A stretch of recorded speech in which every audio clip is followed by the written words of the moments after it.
So we're going to begin our evening with with an extraordinary singer who has graced our stage here a few times before, a tremendous man of spirit and kindness and awareness. This past fall, he sold out Carnegie Hall with his amazing singing. So this is the quality of what you're about to experience. So please welcome Michel Pascal. Good afternoon to each of you. I am extremely honored to sing for my friend Yogi Cameron and his wife, and really for each of you. In Apache language, we say that to sing, it's to pray. This is the same word. So, to sing, it's like to call an energy to be in peace. And what we need in our world, before anything, we need to be peace. Peace.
Thank you, Michelle.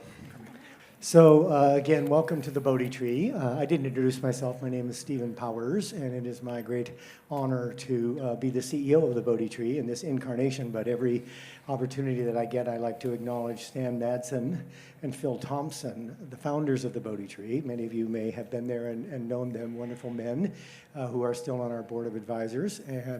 And also the owner of the Bodhi Tree, Jasmine Fayed, who is in London and not with us tonight, but had the courage to recognize what a great institution and what a great resource the Bodhi Tree was, and to take that initiative to allow it to come back and to allow us to be a part of this and allow us all to be here tonight. So thank you to Jasmine, and thank you to Stan and Phil, as always. I also want to invite everyone to come to bodhitree.com. We have, in addition to this live event space, of course, we have launched online. So there's a lot to discover there. I welcome you to come to bodhitree.com, join our community, join our mailing list.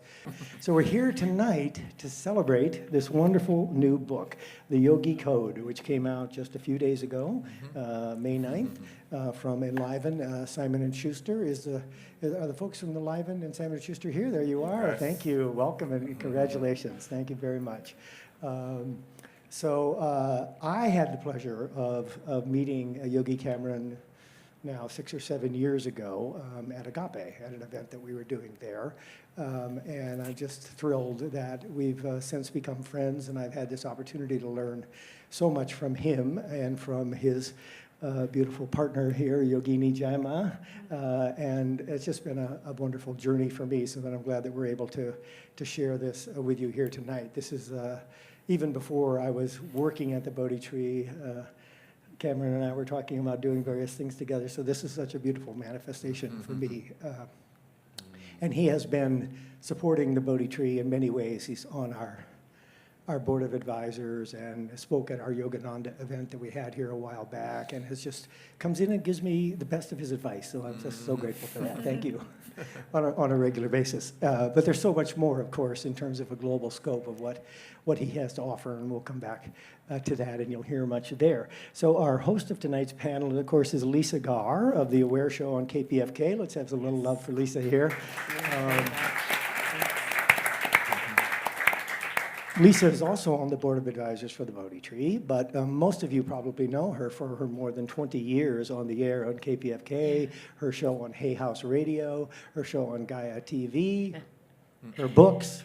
You've got all this memorized. I'm impressed. I've known Stephen for a long time. Yes. Yes. So thank you, Lisa, for being here. you. And she's here both as the moderator and, of course, a great wisdom teacher herself. So Lisa Gar, thank you for being here. And next to her, Vish Iyer. I was introduced to by Yogi Cameron a few months back. Vish is a yogi of some 30, we have an amazing panel this is the Yogi Code, of course, right? So we have an amazing panel of yogis. I'm going to have to read some of these words because otherwise I'm not going to get them right. But what's interesting, he's sort of the rebel yogi, that alternate yogi, but comes from a lineage that goes back almost 7,000 years, a Brahmin yogic lineage, and from southern India. And I wanted to be able to speak to the word. Your father was from, wait a minute, what's the tradition here? Maybe you should say when you introduce yourself, because I'm looking for the word here. Vashishta and Apaya Diksha, lineage of Vedic scholars in India. Yes. Fantastic, right? So we have a tremendous yogic lineage here. Vish has a book called Yoga and Love. You have lots of other things maybe you can tell people about, but they can find you at yogaandlove.com and learn more about you. But I'm sure after you've heard him speak tonight, you'll be eager to do that. So Vish Iyer, thank you for being here.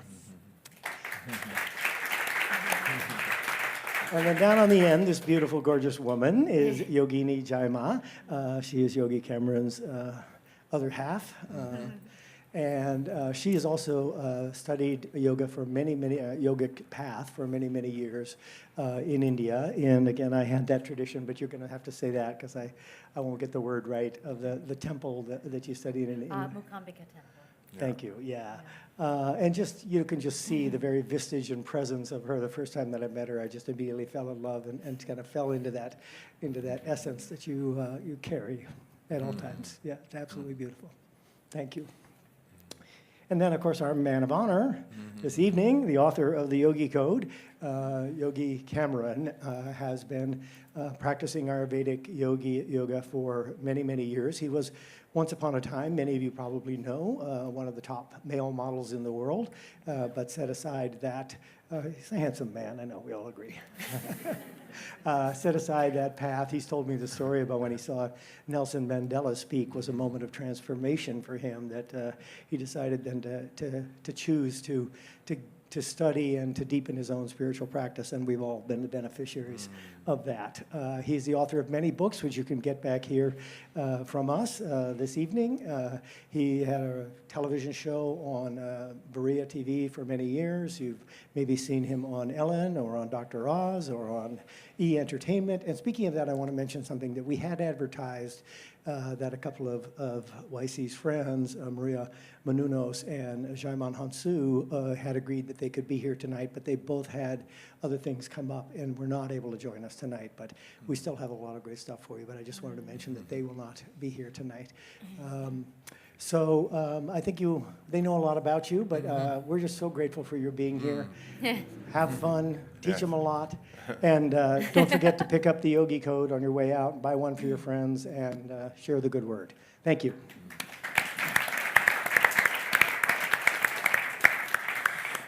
So I just want to say a couple of words and thank you, first to the Bodhi tree, and to Stephen especially, because he's been a big part of the Bodhi tree and bringing it to life. And Jasmine, of course, who's not with us, she's in London. She revived the Bodhi tree and brought it to us and gave Stephen a sort of something to build on. So she's missed here.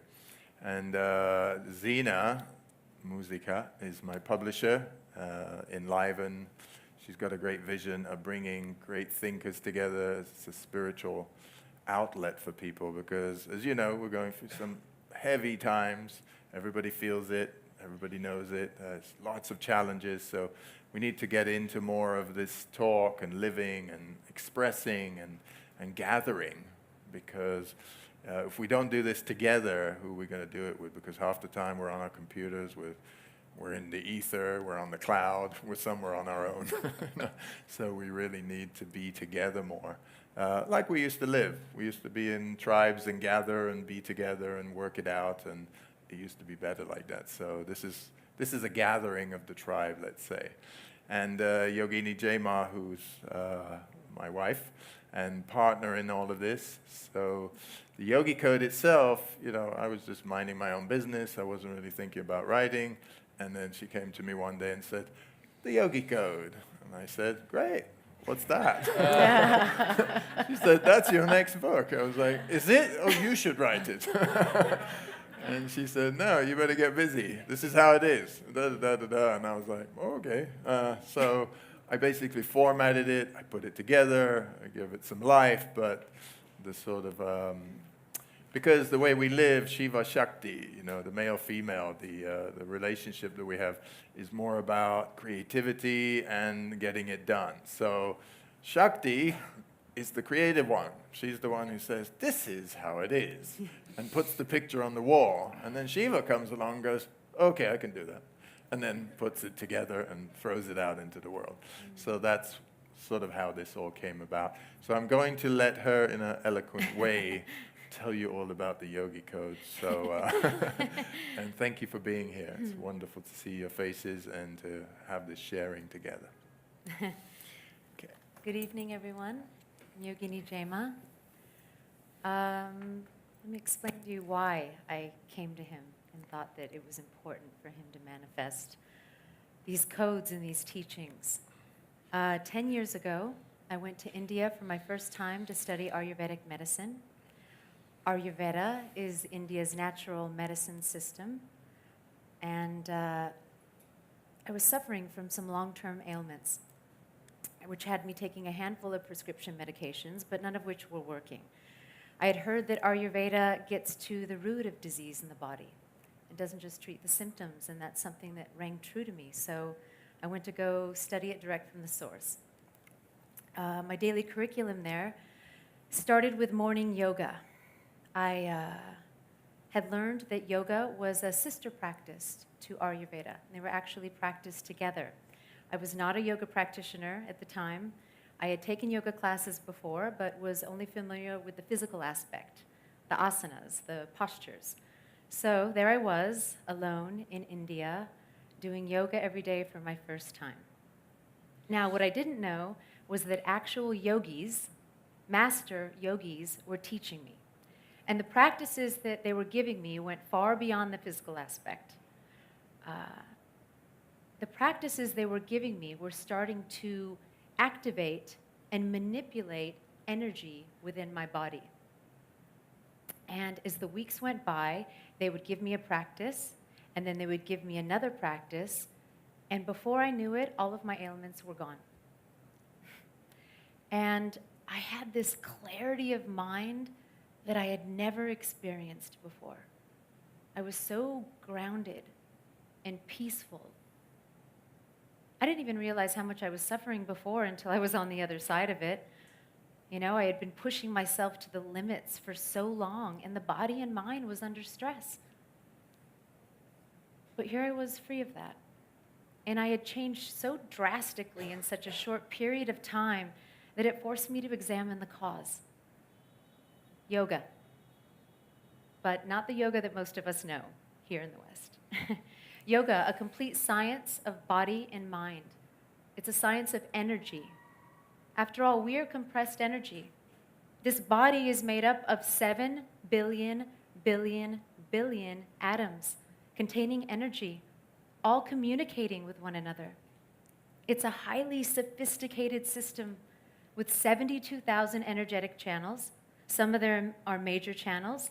Then we have energy centers, all of which is directly connected to the network of energy in the universe. Einstein stated, "The idea that there is separateness is but an illusion. We are all one thing." We're energy. Partly energy converted into matter, but still energy. And yoga, in fact, is the system to control this energy. And the ones that master it are the yogis. So how does this work? Asana, the physical postures, they start to clear the blockages in the channels so that there is a free flow of energy. Pranayama, the breathing practices, start to direct the energy. Mudras are like little control buttons. We are constantly emitting energy from our fingertips. The moment that we perform a mudra, we close that circuit and redirect it. And we can move it upward, downward, inward, outward, circular. We are composed of the 5 elements, and we can increase or decrease the element of water, earth, ether, air, or fire as needed. And all of these practices do one very important thing. They increase the quantum energy in the body. And this is when it gets really interesting. You've all heard that we use approximately 10% of our brain. It's a misconception. The brain actually requires an enormous amount of energy to function. And the maximum amount that we can physically consume can only fuel the mind to function up to 16%. But potential is there if we can increase that energy. This is what the higher practices of yoga do, known as Tantra. Tantra means expansion of consciousness. In Sanskrit, tan means expansion of mind, tra means expansion of energy.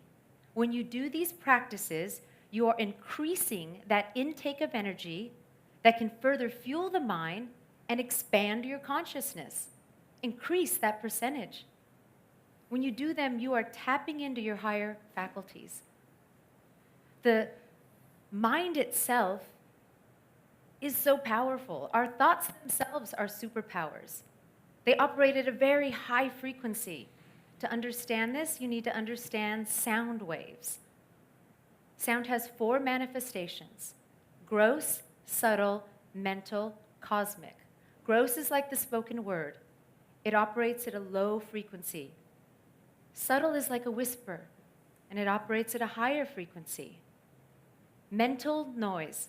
You can all hear the thoughts in your mind, can't you? What about when a song gets stuck in your head? That is mental sound. These are your thoughts, and they operate at a very high frequency. Then there's cosmic sound, the transcendental experience, where the vibration is so high that it appears to freeze and become oneness.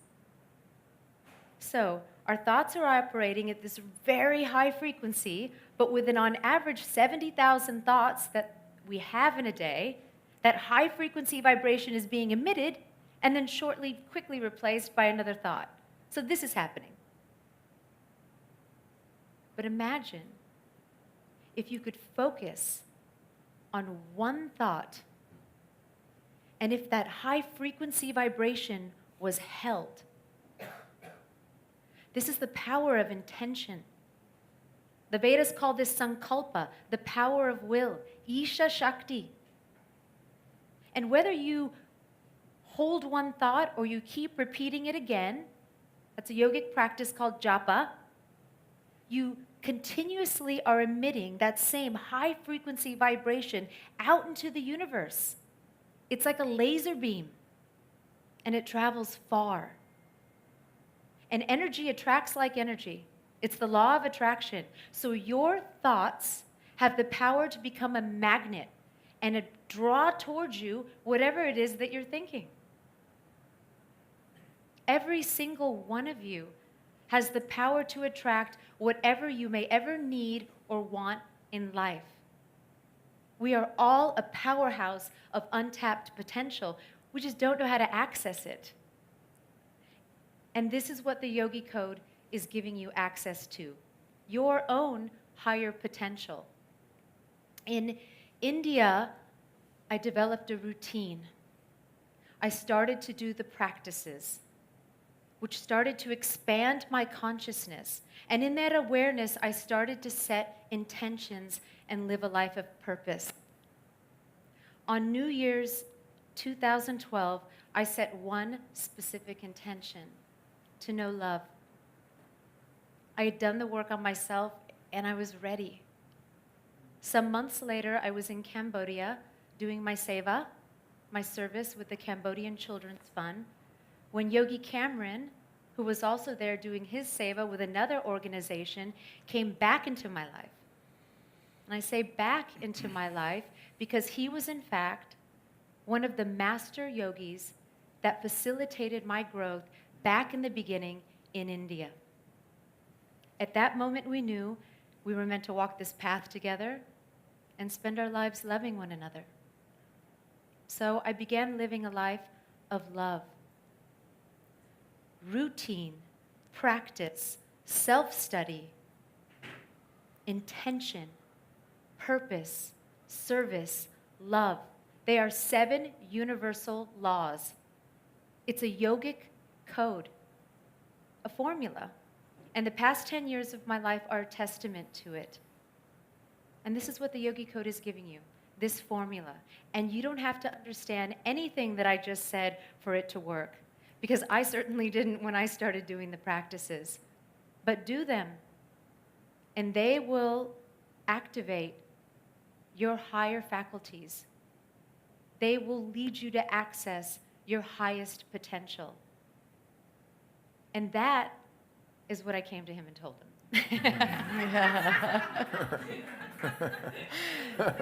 So that brings us to our talk this evening, and we're very blessed to have all of you here, because every single one of you are prominent examples of ones out there in this world cultivating a higher path for themselves and for their community. So thank you. Yes. Thank you. Yes. Beautiful. Beautiful. I am so truly honored to be a part of this incredible conversation. And I want everyone here to know that we're all a part of this conversation. Yeah. We might be sitting here on this panel, but your energy is completely entwined in every single weaving, teaching, learning. You're sharing your energy with us throughout this conversation. So I want to say thank you all very much for honoring me to be here amongst masters. And I am Jane Public. I am a constant student, and that is my path in life, is my endless, insatiable curiosity to weave in the normal, everyday challenges of life, sometimes not allowing that energy to flow, forgetting completely about practice and getting consumed with the density of life. getting stuck and forgetting. And I host a radio show every day for that reason. Because I get daily practice. And that brings me back to that space that they're speaking of. They might have gone to India to do it. We come into places to learn from people who have forged that path before us. Great teachers, great leaders. And we get the experience of saying, okay, this morning I was in a density space. Now I get to remember that I can move that density with my thoughts, with my practice, with everything that you just spoke about. So I'm here to bring it into the practical and to weave that together and to facilitate this conversation here. And if you would, Vish, bring your teachings and your learning. If you could explain a little bit about your background, your family's history, and where you bring the tradition, apparently a 7,000-year-old tradition, to our knowledge. Yeah, the spot here. Thank you, Cameron and Jimmy's, for having me here. It's an honor. Thank you. Always. Absolute pleasure. Yeah, it's ultimately we are all born in different countries with different karma. And in my case, I was born into a Vedic family. Vedas are the source of yoga. And until my grandfather, we taught Vedic yoga for a living. And my true last name is Vasishta. And people who are yoga conversers know the first yoga book is called Yoga Vasishta. Did everybody know that? No. Okay. And can anybody tell me when Yoga Vasishta happened? And what it was about? Anybody? Okay, I'll answer my own question. Yoga Vasishta was the conversation between Lord Rama and sage Vasishta. And Lord Rama was a young prince 7,000 years ago. He had to, as part of the kingly thing, they had to go and learn from a sage. And he went and lived with sage Vasishta. And he was a young prince. When he went in, he was distraught. His father was wealthy, everything was great. But he was distraught because he said, is that what it is, the world? And all these delusive materialistic things and all the glitter, that's it? I'm disillusioned. Help me understand. So the conversation between sage Vasishta and Rama became this monumental work of 20,000 verses or over called Yoga Vasishta, where he takes Rama through stage by stage of developing his consciousness, starting with self-inquiry. So this is the background and how I came to do the work. It's just like you're born to a millionaire, but you don't feel anything. The same way I was born into this tradition, but until I used the techniques for myself, it never made sense to me. For me, was when I came to the United States, I came to do a PhD in genetics. And I'm being very independent. I don't take money from my parents. I had a relative of mine who promised to co-sign a student loan for me. I landed in Indiana. This is back in '96. And after I came here, he refuses. I was like, whoa, okay. And he wouldn't explain why. And I had no money. And I was brought up, okay, comfortable. And I couldn't call my parents and tell them that this guy's doing this. So I got stuck. But within 5 minutes, I went down on my knees. If you don't know where your next meal is going to come from, you pray, you pray hard. That was an I did. Wow. For hours together, I was on my knees praying and begging God, help me out. Then I started getting revelations of my future about the work I'd be doing right now, and that's how it started.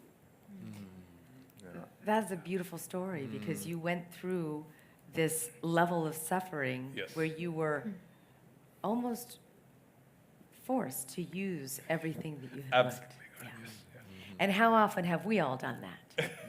We've gotten to a level of the suffering is unbearable, and then we drop to our knees and we remember what we've been taught.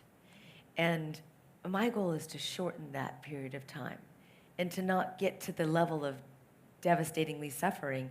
And before that, to anticipate that see the signs and add reverence into your daily life and your daily actions. And these 7 laws are really what you can, if you want to just start now, this is a beautiful way to weave these laws into your day. You can take a full 24-hour period and gently weave these laws into your daily life. I had the wonderful opportunity of spending time on the air with Yogi Cameron, and it was exactly what I needed at the time.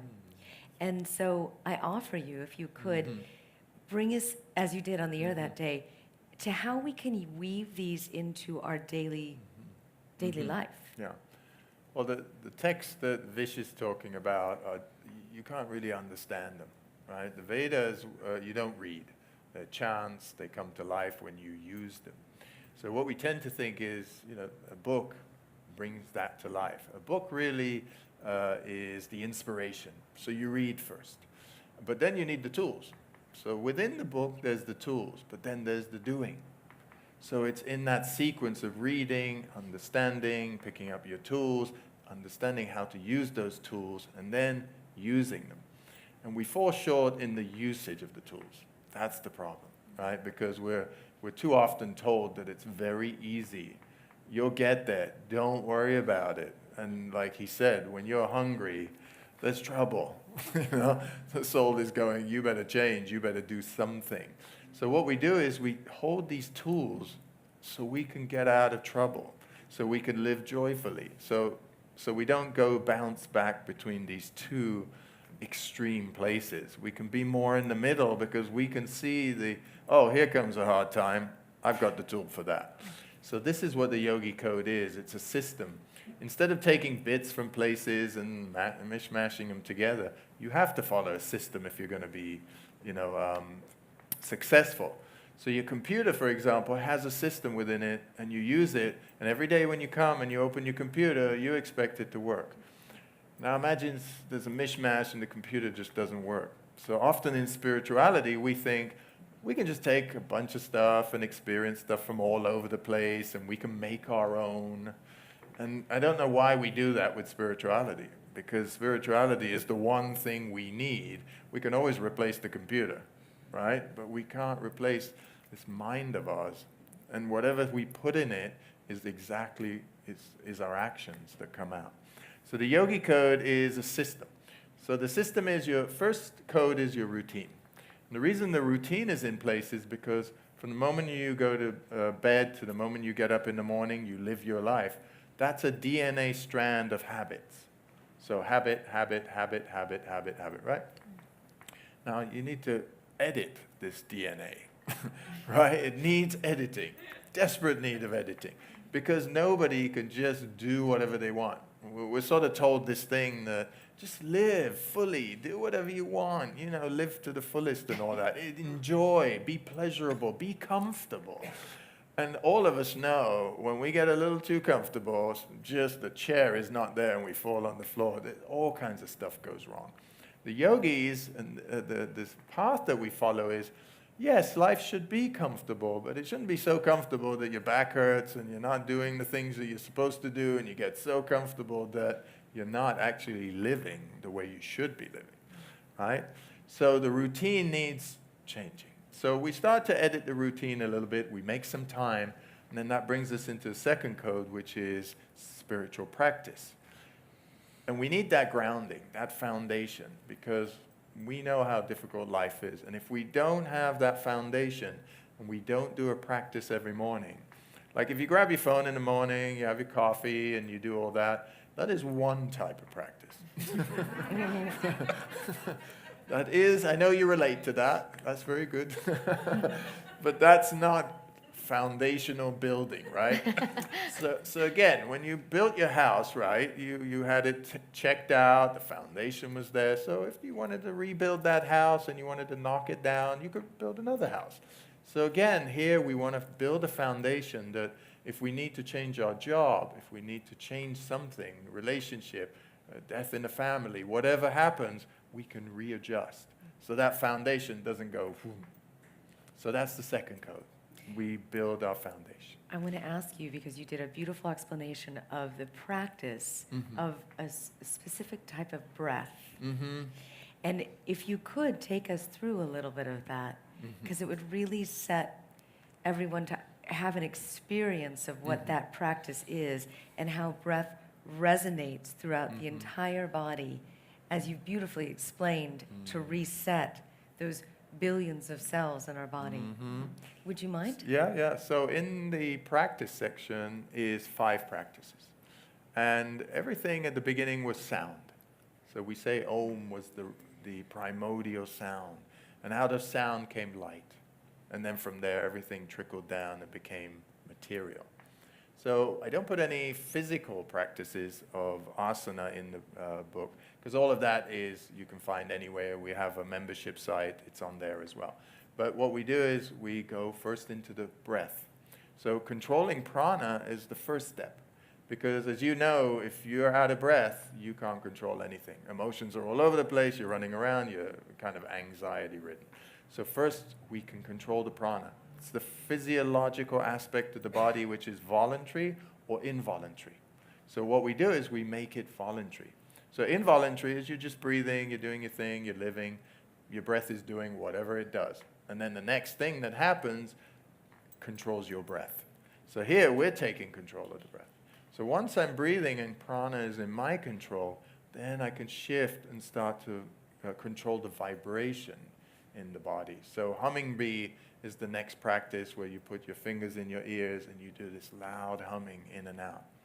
So the brain sits in fluid and that vibrates. And this is where our senses are. So next step is to control those senses. Bring that vibration in line with the universal vibration. Then after that, we go into controlling and going through the chakras, up and down, the main controls. So 72,000 nadis in the body, but the 7 chakras are the main ones we know of, or people know of. So we start to go up and down those, so our mind starts to follow this rhythm, because your mind needs to be controlled. So after that, we go into the practice of Om, and we do a long Om. We get in touch with that primordial sound. And then after that, we go into a heart chakra meditation with the practice of Yam, which is the mantra for the heart. Many mantras out there, but Yam is the one we picked. So it's a sequence of slowly being able to control the prana, the vibration, and getting in line with the universe vibrates already at a certain frequency. You don't need to do anything about it. You just need to tune in, right? So we're plugging in every morning. The reason we're doing it in the morning is because the rest of your day is going to be affected by everything you say, you do, the actions you take, and all of that. So morning is the primary time we do that. And especially we come out of dreams and the 4 states Yogini was talking about, we want to come out and feel fresh and then take that energy into the world and share it with the world. Can you give us an example of that we could follow along with? Is it a long? No. Okay. Does everybody want? Sure. Okay, great. Which one should Great. you want to do? I always think that the first one is the most important, full breath, because we're not all breathing fully. Yeah? Okay, so let's do the first practice, which is using the capacity of the lungs. So you're sitting up tall, and you're basically using maybe 75% of your lungs, if you're lucky. You know, here we're breathing in. So we say the stomach comes out, but actually the diaphragm is pushing in and coming down, because the diaphragm's like that, it goes like that, pushes the stomach out. So close your eyes. Every time you close your eyes, it gives you the chance to internalize. It's one way of controlling the sense of sight. So you're going to become aware of your breath, and you're going to inhale through your nostrils, and stomach is going to come out first. And then the rib cage expands, and then the chest starts to come out. And then exhaling, the chest starts to relax, and you start to pull in the stomach all the way for a full breath. So again, inhaling, stomach out first, then chest, And then slowly exhaling, the chest relaxes and the stomach is pulled in all the way for a full breath. So do that a few times. Expand the stomach as much as you can. Expand the rib cage and the chest all the way. And then control the breath coming out of the nostrils as slow as you can. So after you've inhaled all the way and your chest has expanded, slow as you can, bring the breath out of the nostrils. Slowly, slowly, slowly, slowly. Just one more round, inhaling, expanding. And exhaling all the way, pulling in the stomach, squeezing the air out. And then just bring the breath back to normal, keep the eyes closed. Now just become aware of, just from those 5 breaths, how calm the mind becomes. Blood pressure goes lower, heart rate slows. Now you're getting a little taste of how you control prana. Okay, so you can open up the eyes. So if you're getting sleepy, you're relaxing a little bit too much. That is not the practice. So a lot of people, you start bringing oxygen in there, you start to breathe properly. Sometimes you start yawning like crazy. Why? Because you're not breathing properly most of the time. Makes you super nervous if you don't breathe properly. So that's the first practice, and then humming bee and all the other ones. But we're really controlling vibrations. That's all we're doing. We're controlling the energy that we're emanating into the world and giving it out at the velocity that we can give it out. So we're not just going, and then all our energy is gone, and then we're like, oh my God, I'm tired, right? That's what we're pretty much doing. We're giving that energy like this. And like Yogini said, we can keep going with that. Why do this? Why give flashes? We get nothing back from that, right? It's saying, because we're going to get into intention and purpose and service, we need energy for that. We're not going to get any intentions done if we don't have energy. We can push and we can force, but why not get there in a healthy way? Well, I think that's a really important point, because from the moment that why is routine and practice so valuable? Because from the moment that we rise every day, we have a lot to do until the time we lay back down. When do we recharge ourselves? Sleeping is giving you some rest, but it's not recharging your energy to the intellectual level. Yeah, it's giving you rest. Yeah, it's giving you rest, physical rest. Recuperation. But the mind isn't stopping while you're sleeping. The mind is still going. That's why these practices, they are to recharge your energy. We plug our phones back in, right? We talk on the phone all day long. We recharge our phone. When do we recharge ourselves? From the moment that we rise every day, everything we do, from our thinking to our speaking to our actions and our moving, is depleting our energy. When do we recharge? This is what these practices do. So when you start your day with recharging yourself, it's a completely different day. There's such clarity, yet groundedness. You don't feel that that you're over-exuding yourself, that stress, that anxiety, that pressure, by doing these practices. And that's on the elementary level. All of these practices are a part of a science, which I was explaining. Om, for example. Everyone thinks Om. It's so common, Om. And Om is a part of so many other powerful, beautiful mantras. But Om, that first sound, they've done studies with Om. Om has 3 sound waves in it, 3 vibrations. A-om, a-om. It's a standing wave, a reverberating wave, and an oscillating wave. And it affects your conscious, your subconscious, and the unconscious mind. And when they have done studies showing the brain, you'll see as you chant. It goes from here to here to here. This is sweeping the mind. We are a recorder. From the moment that we were born, all of our senses and our eyes and everything that we're hearing and smelling and tasting is just on 24/7 record. If you can imagine how much content is in the mind, how much is in that memory and in that storage, of course we have a difficult problem stilling the mind, finding peace. You know, of course meditation, everyone says, oh, meditation is so difficult, I can't do it.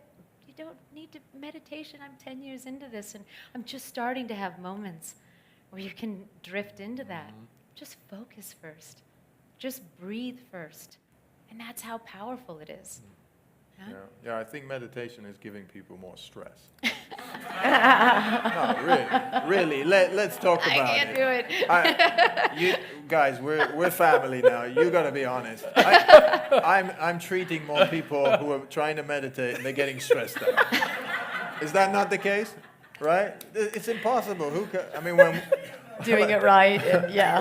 right? So we were in India last week with Guru, and we're sitting there, and we're talking about these things, and they're saying it's not even time to meditate. You haven't even you've jumped 17 paces all the way, and you haven't even done 1, 2, 3, 4. It's a journey. Have a good time. So the codes are for you to be able to live, not stop your life, but you've got to put in some effort. And everybody I talk about wants more energy. I'm saying your body, your mind, and your soul is an energy machine. You don't need an energy bar. You don't need all this energy outwardly. You need to know how to use this machine. And if you do, and you control the sound vibrations, that energy, you're going to have a lot of energy. Then you're going to learn what not to give your energy to.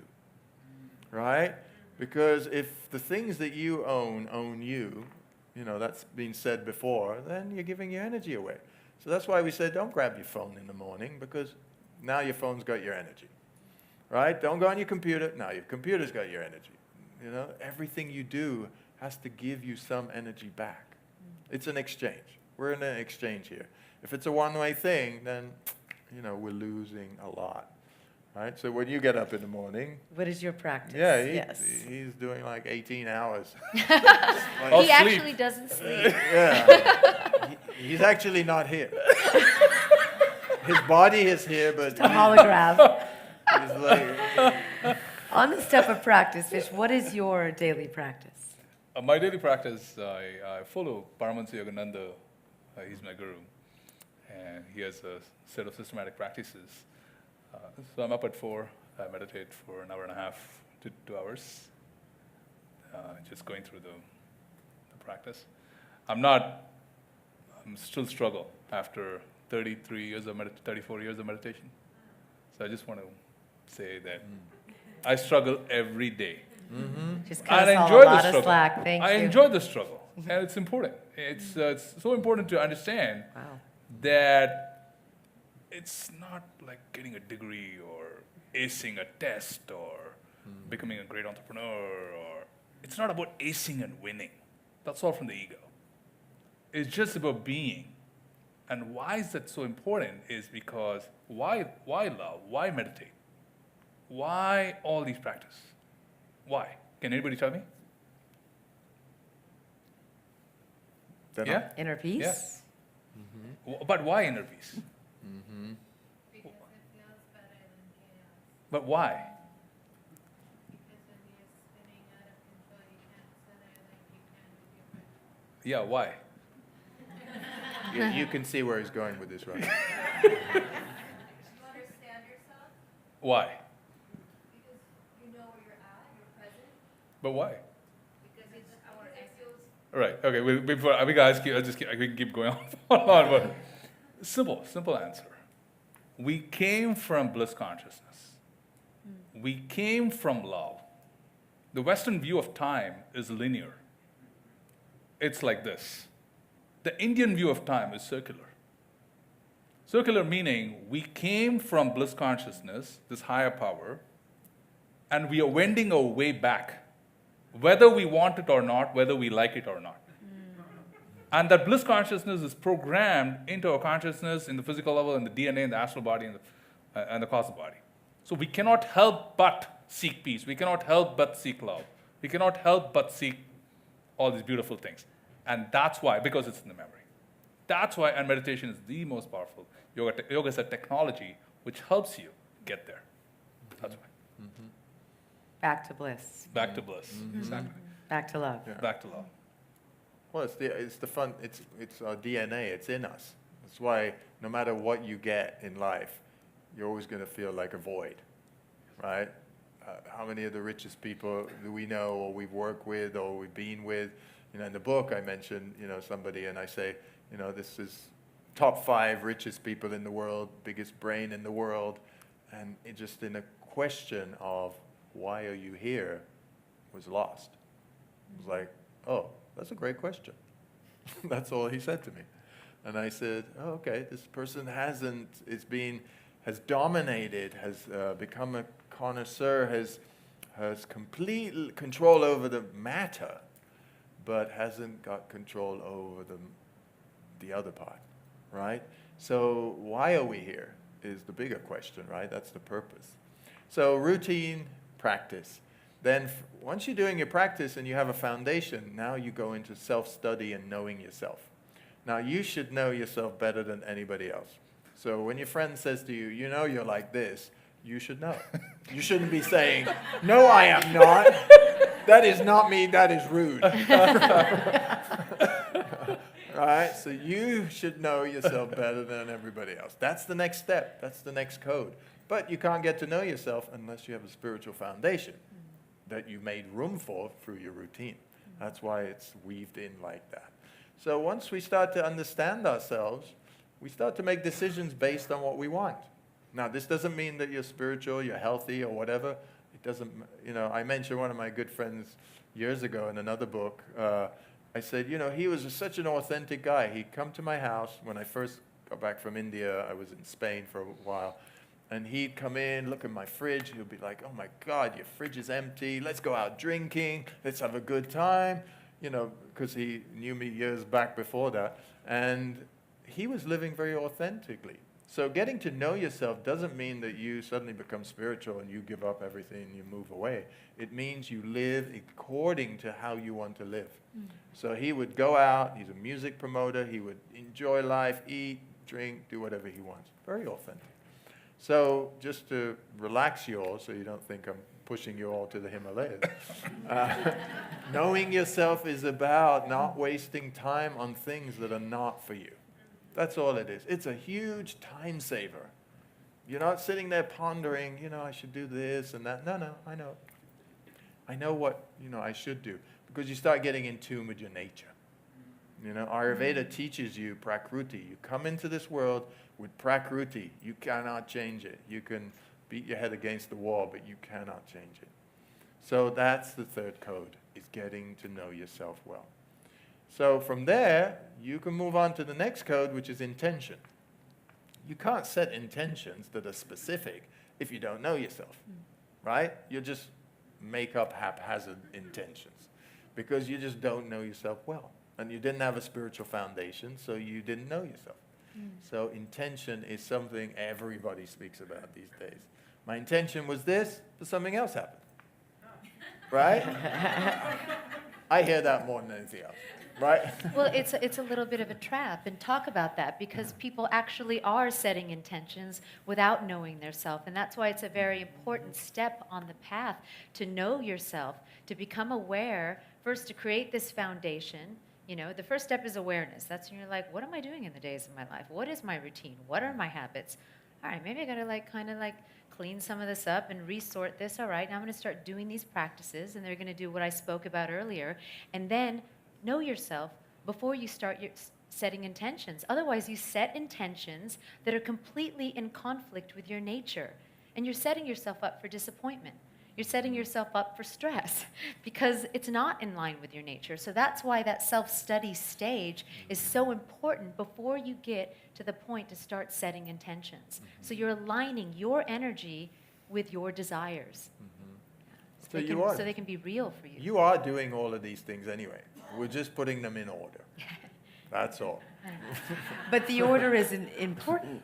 I mean, it's like you buy you buy something. It's a manual. The reason the manual's there there's a reason for that. Right?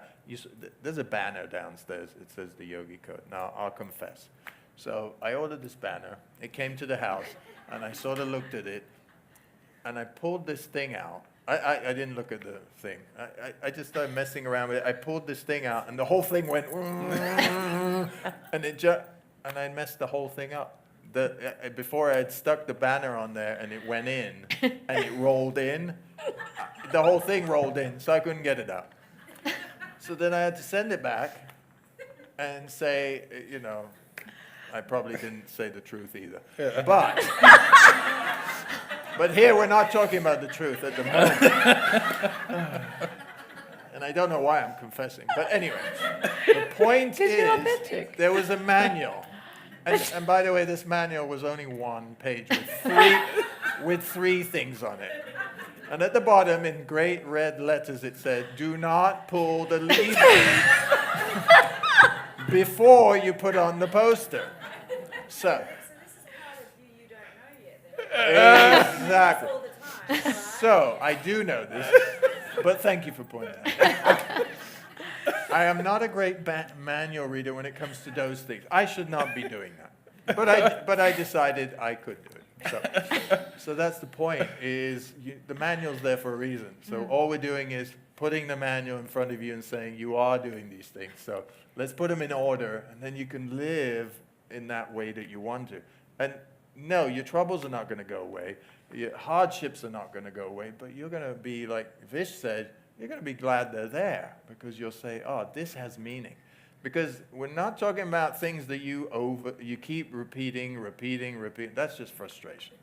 That you're not learning anything, right? Once you've done one thing one time as an experiment, the second time is no longer an experiment. That's just you didn't do it, right? So when I got the second poster, I read the manual. That's what The message is, set your intention before you open your banner. I know what you're doing. Know yourself. So now I know that I shouldn't. That was somebody else's job. Right? That was there. And we have to know. This is where we're a community. We have to know who's good at what, because we're not good at everything. We're okay at some things, but we're great at something. That's where our energy should be. So if we're great at something, we go out and we find other people who are great at what they do. And now we can all be great together. Which takes you to purpose. Yes. Purpose being the fifth step in this, because knowing your purpose. Yeah. You're not a banner opener. Well, yeah. It's clear. No, my purpose we've is not to discovered be that. a banner opener, yes. But you cannot get really to your true purpose unless you've set the intentions. Because what are intentions? Intentions aren't something you did, right? I want to go to San Francisco. Okay, I need a car, or I'm taking a train, or I'm taking a plane. I'm planning, right? So I haven't actually got to San Francisco yet. I'm intending on doing something. So people think intentions are doing. Intentions are not doing. Intention is a mental process of saying what I am going to do. But it's in the doing that we get to the purpose. So let's say the purpose is the destination and the intention is the planning. But there's this big gap in the between that could take years. What are you doing? You need your foundation, you need your routine, you need to know yourself. Right? This is why it's all scientific and it's all woven together step by step. And it's a way of living. Right? It's a commitment. But we were talking about this today. What does everybody basically want? You know, everybody wants to be happy. They want to be content. They want to have health. You know, there's some basic things. You want to be able to pay for things. There's some basic things everybody wants. And then there's the extras. But we're often working for the extras before we've even got the basics in place. Because if we did have the basics in place, we probably wouldn't want the extras. So we're kind of reversing. This is what I meant. Spirituality, people think it's a mishmash of, well, I'll take it, I'll leave it, I'll do it tomorrow, I'll go take a course, I'll meditate for, 4 days or what. It doesn't work like that. There has to be a path that you want to follow. And the yogis, sages, set out the paths. We don't have to set them out. That's the beautiful part of it. They're already there. We just need to join them. You know? So purpose is another thing everybody talks about, but it's a big, big thing. Yes, we do have the mind's purpose. That's one thing. And then we have the soul's purpose. And the mind's purpose is many different things. Right? It tells you many different things. But the soul, it's come here to do something. And it wants to do it. And it won't leave you alone unless you listen. And that's intuition, right? We're listening. So the practices are to get rid of all that jargon in our head so we can zone in on the things that are the most important. It's one of the questions that is asked the most for me on my radio shows is people don't know their purpose. What is my purpose? You've heard this many times. Yeah. And Yes. nobody could tell you. So you can't come to me or to go to Guru and say, what's my purpose? No, you should know it. It's one of those things. You see, when we're in routine, we have control. We have control of our habits. I can control my eating and the time I go to bed and what I put in my body. I can control all that. So I should spend my time controlling that. I can control my spiritual practice. The time of it, how much I do, I can do that. Knowing myself, I can control that. Intentions, I can control that. But as soon as I hit purpose, I cannot control that. So we're now moving into higher practices. That's what I'm telling you. Control the things that you can control, but leave the other ones, they're going to take care of themselves. But what do? We're like, I want to be in love. I want the best relationship. I want to be this and I want to be that. And, it doesn't happen like that, right? So we got to have the manual, and we got to know how this manual operates. Vish, I wanted to ask you, do you think that when someone is set out to discover their purpose, that it is laid out ahead of them, for them, or is it something that they can create? It's both. First, we need to understand that we've all lived many lives. And according to the Vedic scriptures, we say it's at least 800,000 lives. And we have a ton of karma. And you look at a Mozart who's playing, or Beethoven, at a very young age, 9, 10 years old, playing, and great artists. How did they get those abilities? It's because of working on it in past incarnations. So when they come this time, they come with a certain amount of bank balance, good and bad. Somebody wins the lottery suddenly. So it's already in the karma. And the karma is these hidden in your subconscious mind, or in what the yogis say, in the astral body, or in Sanskrit we say pranamaya kosha. It's in the pranamaya kosha. It's a memory. And somebody like Michael Jordan, he's got those abilities. And so it's there, and he discovers it, and every person can find. And he talks about the dharma, right? That's your, and dharma is from the root word Sanskrit, means dhru in Sanskrit. Dhru means foundation, security. When you reach to do what you love to do, you want to be, everybody's looking for security, everybody's looking for money. Instead, you should be looking for your dharma. Because that's your true. So, okay, coming back to your question, yes, the karma will take you towards that. Like Jordan, it took him towards basketball. Bill Gates, it took him towards software. But then we are infinite beings beyond the karma. It's super important to understand. There's no destiny. There's no divine will saying that's it. We can change it through will. Again, because it's limitless consciousness. We are limitless consciousness. We came from God. So in the future, we can create it if it's not there. Yeah. So willpower has a lot to do with it. Yeah, so this is why if we have the tools, we know how to use them, sure, life gets difficult, but suddenly that difficulty becomes your power. Because if we didn't have the difficulties, what are we going to be doing? It's just those difficulties that mean something give you that power. The things that don't mean anything and you're wasting time on, or you've been doing them and you should have got over them 10 times over, they're the ones that drain you. But that challenge that you really should be doing and you're really up for it, that gives you energy. That provides you the energy that you want. Because you're not going around in a circle doing the same thing and knowing you're being lazy or whatever it is. You've got a challenge that you're like, yes, my soul is here for that. This is a purpose. And then that's the willpower, right? Because maybe your karma is set up for this, but your willpower takes you to that. And now you've overcome the karma. Yeah. So then life gets interesting because now you're like, yes, bring it on. Give me some more. And that's when life gets interesting instead of, oh my God, I've got this problem. All of that kind of feeling. That's a downer. That drags you down. So I think go ahead. that I love the question that you asked about purpose because I work with a lot of people and they ask the same thing because I think there's a slight misconception of purpose. Like it's supposed to be one thing and then it's settled and that's what we are. And with my experience, and that's all I can speak from, purpose it's slowly revealing itself, and it's done, it's now happening in my life because I am in awareness.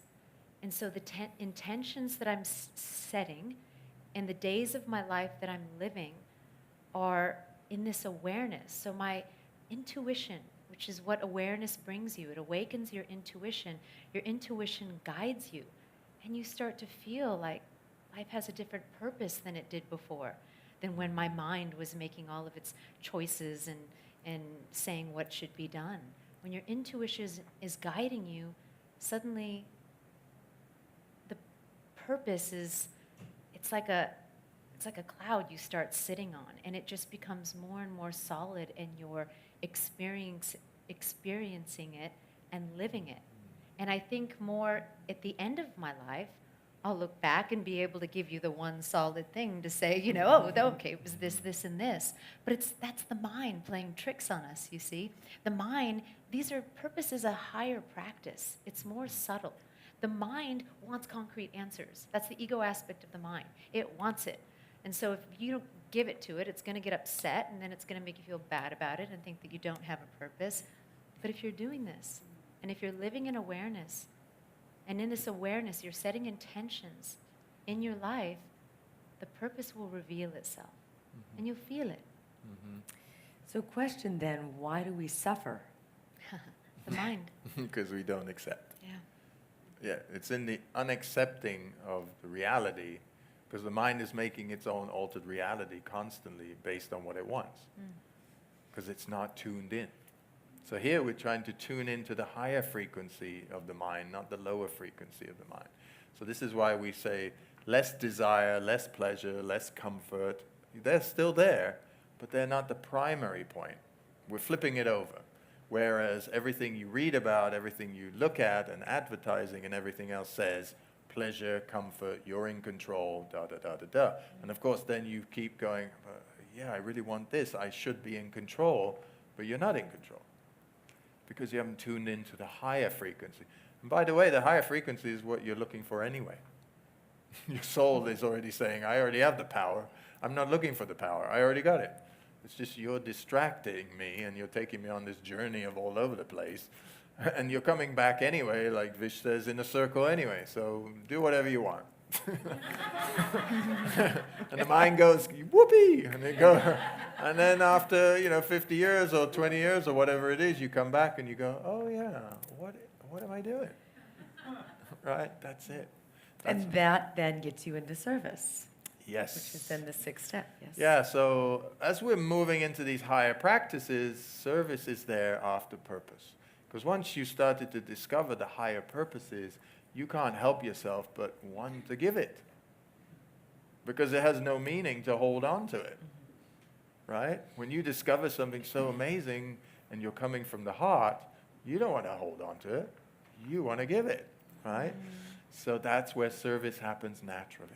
So we don't really live in a service-based society, because we're all living alone, or we're not in the communities, we're on our computers, we're very isolated. So we're much more beneficial to start doing these practices, and then we naturally will come out and we'll want to serve everybody. And that goes beyond just somebody who's sick or somebody who's our family or our best friend. We serve them. But what about the rest of the people? So you have service at the beginning here, where family and friends, and then we start to move beyond it, and we start to serve everybody, and then eventually our mind surrenders to serving absolutely everybody, no matter what they've done, who they are, what's going on, right? And then life gets interesting because you break down the barriers. You don't have prejudice anymore against anybody, no matter what they did. And that's where the higher practices take care of themselves. We don't start to try to do those higher practices when we're in the lower realms. First, that's why we got to get the routine in order. Like I said, if you get up, you get your phone, and you get your coffee, and you're into that and not your practice, then you're propelled into the world of just wherever you're going, it's going to take you. Your mind is going to take you there. So we control all the things that we can control.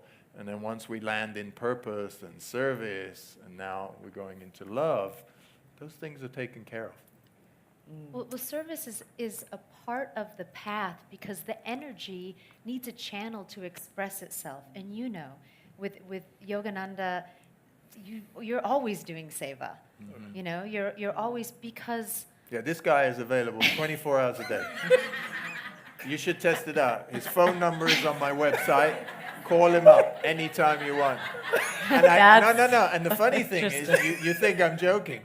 He will say, "How can I help you?" Yeah. No, It is absolutely I'm not true. joking. Yeah. He doesn't say. His door is always open. There are always people in, staying for however long. They don't even have to let him know. And there's always food being prepared, and they're in and out. And the world is his family. Yeah. We're just starting to experience this now, and we talk about it a lot because we've been doing our seva. We were working with different organizations. Cameron was working with the Somali Mom Foundation with women in the sex trade and children, unfortunately, as well. I am still working with the Cambodian Children's Fund. And that was, I thought I was doing seva. It was my service, but there were attachments there to that seva. Selective. I mean, it felt really good, you know, what I was doing. We now go to the ashram in the north, where my guru is, and we study. So part of our day, we're doing these higher tantric practices, and we're doing this studying, and the second that we're done, they they sign us off to seva, and it's like, you're going to the kitchen, you're going to the rice packing, and I don't know why, but we always end up in the rice packing, and we're always there during hot season, so it's like 114 degrees, there's no current, because there's no current in these rural areas in India, so we're like in these rooms, packing rice, doing physical labor, and the first time we did it, the mind is wild. The mind is like, what am I doing? These people are shouting at me, what is and you're just fighting with the mind, going like, oh, this is my seva, just do it. But it's tiresome, and you're sweating, and you're doing it, and I'm never going to see who receives the rice. No one's gonna know I packed the rice from them, So the ego is totally under control. The mind is having to let go, and all of a sudden, what happens with all the practice that we do, because we have a channel now, it expands you. And now that we've been doing this, we just got back 6 days ago from India, and we were doing our seva, and there was a very big event, and we were packing bags for thousands of villagers. I think we packed like 4,000 bags with everybody else that was doing seva. Yeah, and, not on our own. And it was, and I kept looking at him. We were buzzing. We were buzzing.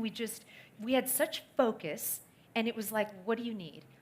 You focus on what you need. You do the absolute best for whatever task that you're given without any attachment to it, without the desire of getting anything in return from it.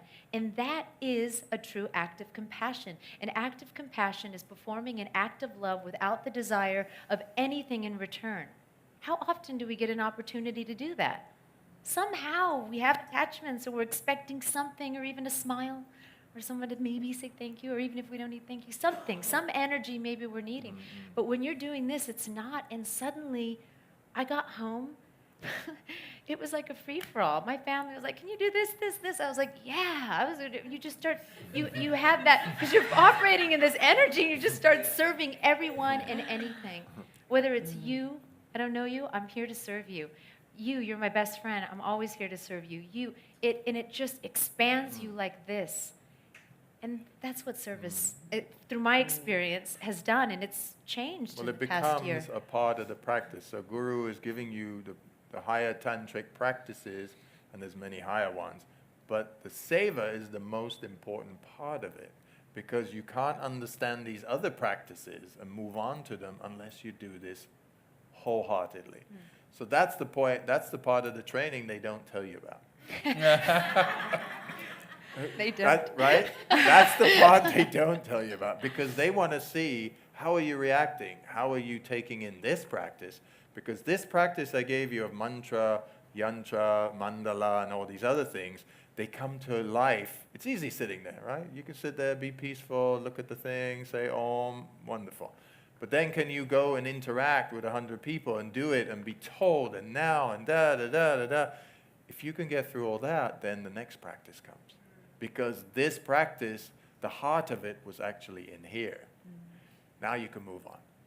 How many people have just reformed your meaning of practice in your life? How many people did that impact differently? Yeah. Can you do your practice in a different way now, so that it's not self-serving, there's no secondary gain, that it's pure practice? It was beautiful. Thank you for sharing that. You really impacted, and those listening, myself included. Well, the practice you do in the morning when we say, like the 5 Yogi Code practices or whatever, if you have your own practice, or like Vish has his practice, whatever you're doing 2 hours, 3 hours, 5 minutes, 10 minutes, whatever you're doing, then the work begins. In the same way as I said, you set out an intention, but nothing happened yet. Between intention and purpose, there's the journey. When you do your practice in the morning, you've just charged up. Now you take that energy and you take it out in the world. That's what we were just talking about. Because doing your practice is simple. You get out, and maybe it's not that simple, or you got to get motivated. But once you got motivated and you're in it and you're doing it daily and whatever's happening, now what are you going to do with all that energy? Now you got to put it out into the world. Then it comes back. That's reviving. That's where you get your energy back. But if you just do stuff for yourself, like, that's where we're losing energy. That's when we get tired and we're like, oh my God, I worked 14 hours, I'm exhausted. The work you do should be like this. Energy going, energy coming, energy going. If it isn't, then you got to reformat. You've got to look at your life and say, what am I doing? It's not sustainable, right? I was talking to my friend in New York. She's super hyper, successful, everything, but she calls me and says, look, I am at the pinnacle of everything everybody wants. It's not sustainable. It's just not sustainable, right? Even a machine breaks down. So what are we working for? So if it's not working, you got to reformat and say, what is it? So when we're talking about purpose, we're not practice. We're not just saying you got to do your practice. You got to now know what to do with that energy. Don't waste it. Right?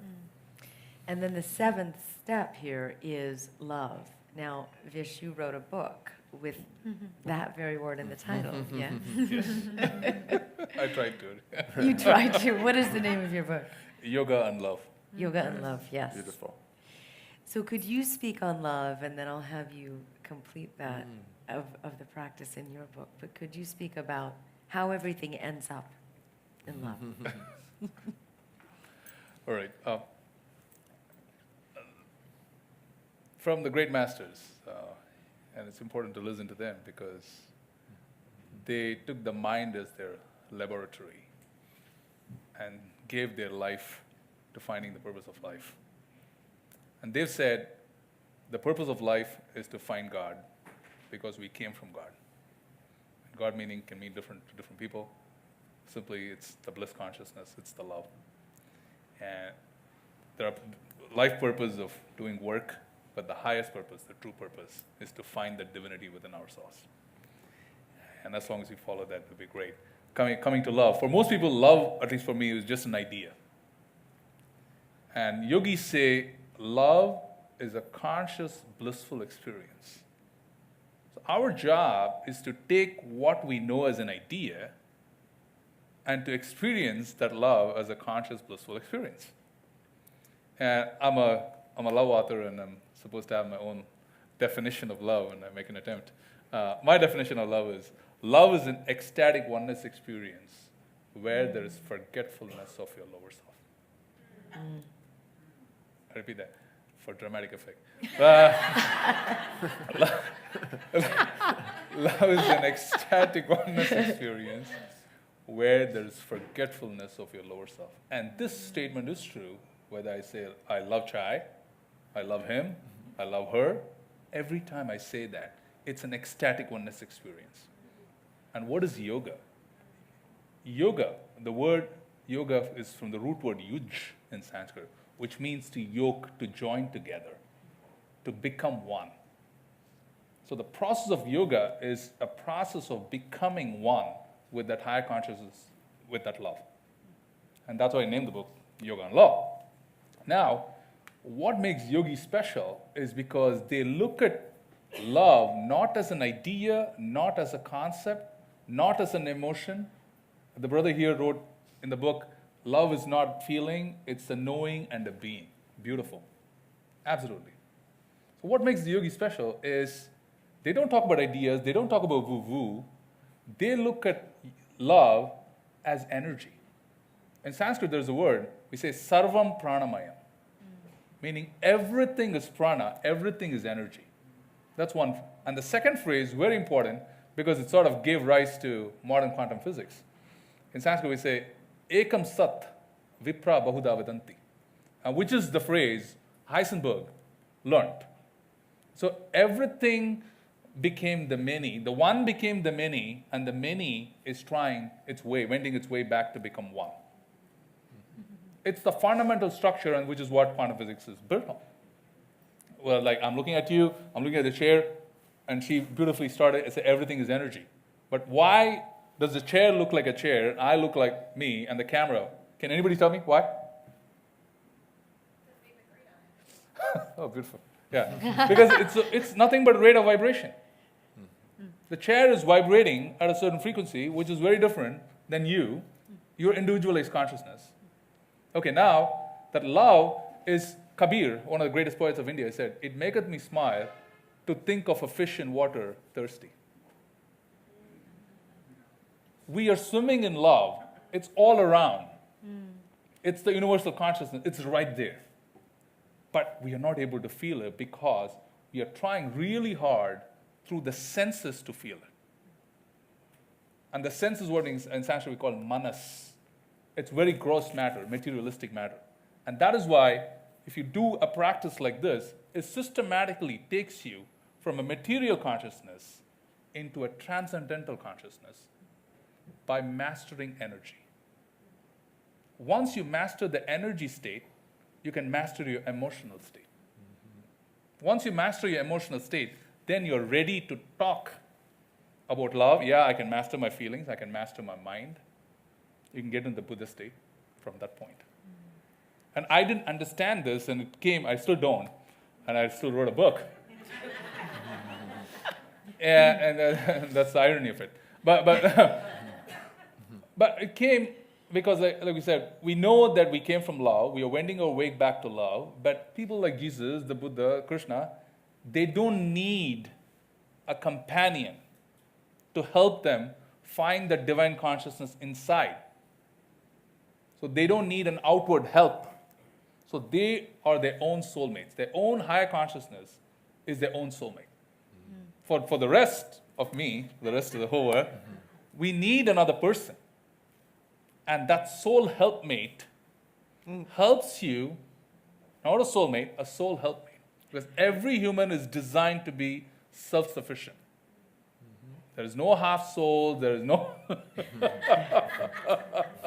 All of you, it's John.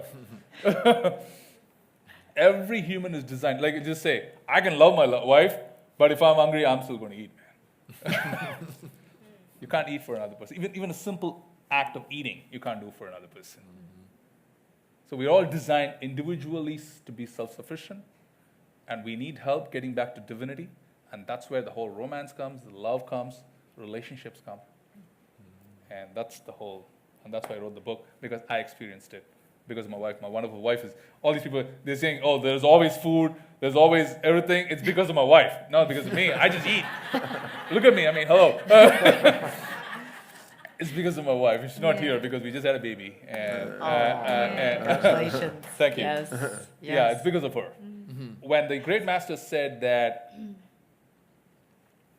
if you make a practice, you're sincere, like you said, set an intention and it will manifest. The great master said, just like you can go to a gym and a trainer would tell you, okay, he say, hey, I want to get to less than 10% of body fat.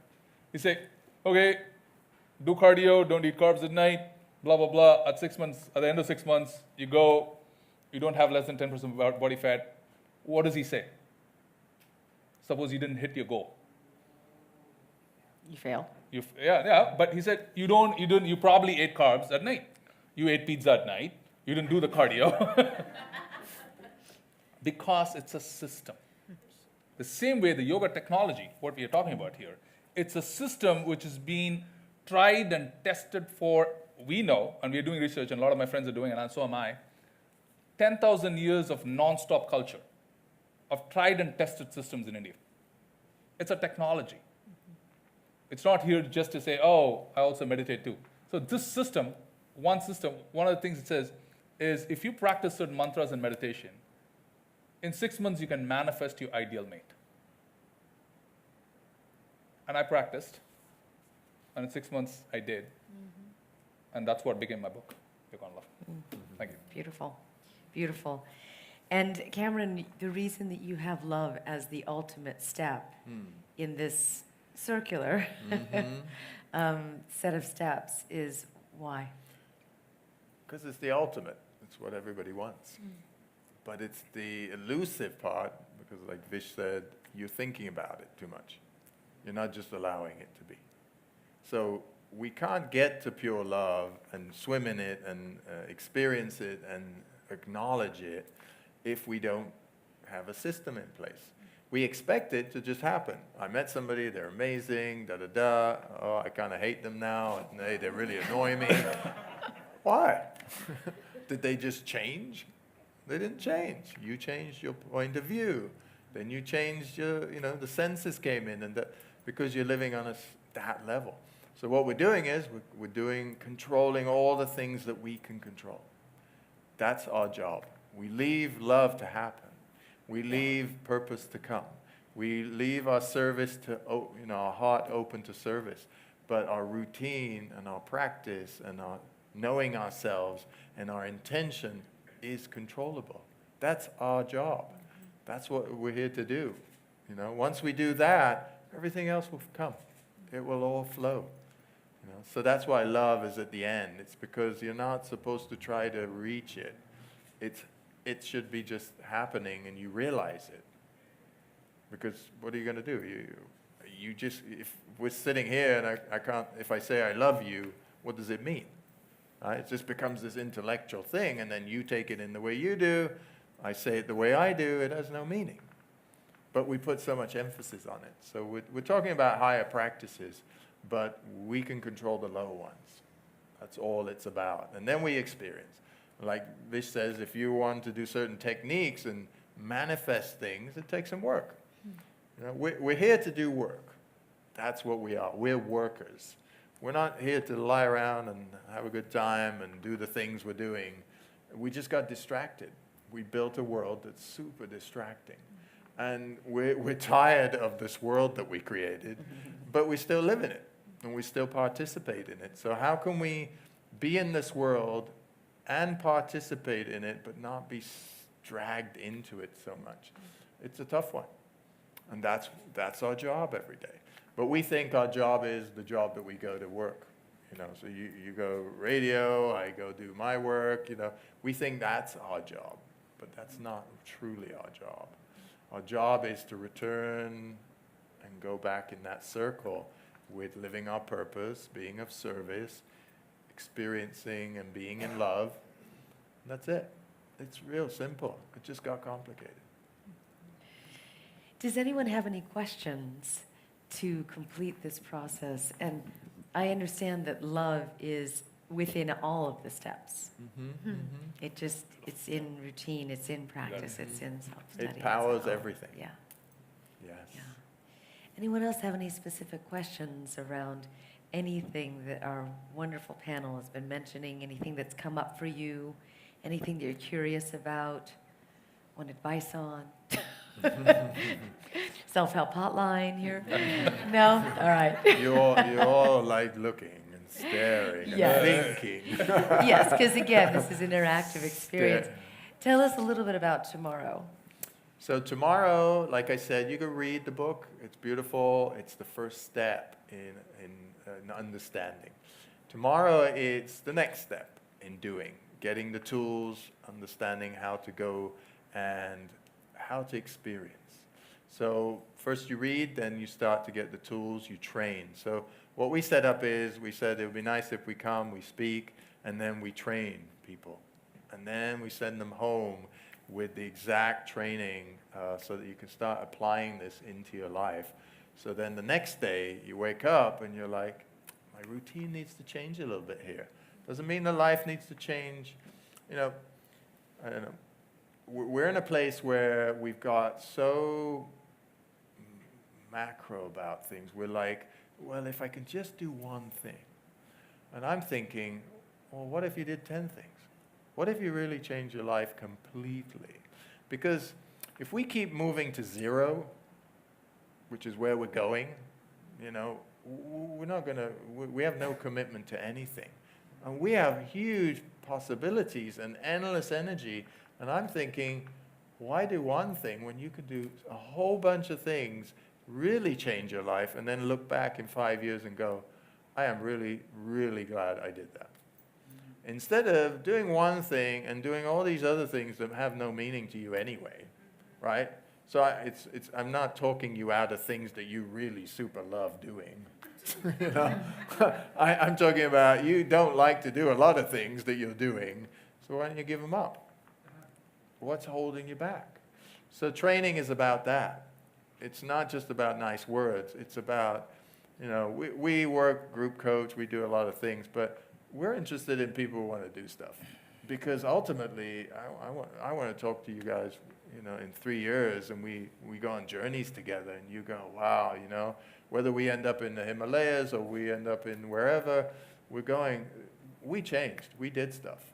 Instead of, yeah, we did some stuff, you know, it's kind of cool, and, you know, cool is nice when you buy a t-shirt, not when you're doing practice, right? And it means you take yourself seriously.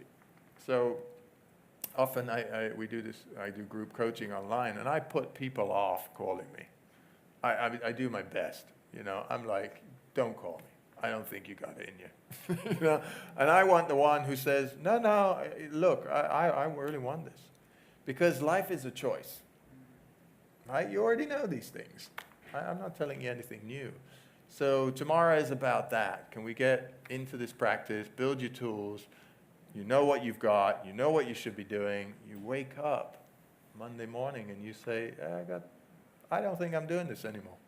And I think this needs to swap, and this DNA needs to swap here, this habit needs to go there, and I'm starting to now feel a bit of relief. Because that's ultimately what counts, is your experience of things, not if you read it or it was a nice idea. Yes, We bring you the microphone. Go on. great. I have a question. So you guys have been on this journey yourselves for a while, and I'm sure you had your own failures that it didn't go perfect. What advice would you give to stay on the path and keep going? No, we haven't failed at all. Anyway, You next. started there. Anybody else?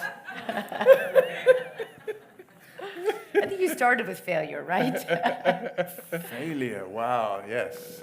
How many times do you want to know we failed? Oh. So how do you stay on your path? That's the question. That's the practice. That's the foundation that you've built. When I started this, I was living between New York and LA, and I was just trying to get my practice in, you know, every day. And I would miss days of doing my practice, and wow, could I tell you, it was a different day. It was just, so I didn't want, I had to do the practice because it was so obvious the days that I didn't do it and when I did do it. so I kept doing the practice. Now cut to 10 years later, we talk about this. This is what we do, and we sit and we have chai, and we're just like, wow, like life is really difficult. You know, we're all trying to succeed. We're all trying to, you know, manifest our goals. These things have meaning to us, and for us, intuitive meaning. But there's a lot of things coming at us, and a lot of things, and we're having failures. We can call them failures or challenges. That is what the practice is for. Because if I look at the past 2 years of life and the things that have happened and how I deal with it now, there are things that have happened. We've been kicked out of a home because the landlord had an emergency after we were only living there for 2 weeks, and we had to move to another, and we were in the I mean, there's things happening that were out of our control. But you deal with them so differently because of your practice. It's just like it hits you for a minute, and then you just move forward on a different frequency that's not one about resentment or burden or failure or weight, because you're operating on a higher frequency. It's a different vibration. You know, so if the things that I think that have happened in the past 2 years had happened to be 10 years ago, I would have been on the ground again and again and again. But you deal with things differently because of the practice. Yeah, So that's why to keep doing it. And when you do it, you will have that experience yourself, 100%. Yeah, and it's not, we don't see them as failures, we don't see them as tests, and we don't use that kind of language. We say, this is the next thing.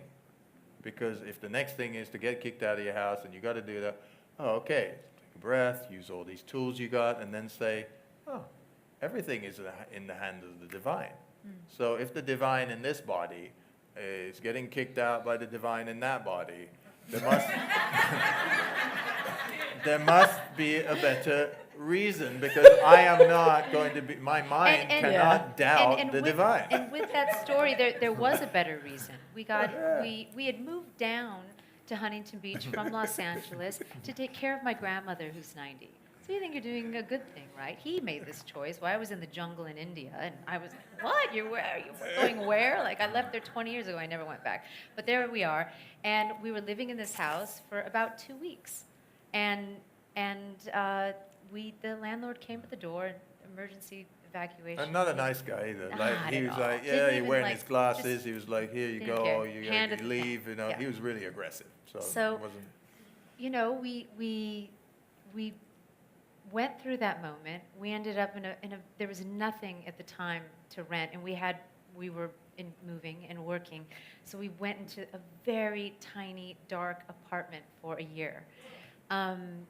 But it was our nest. This is actually where he wrote the Yogi Code.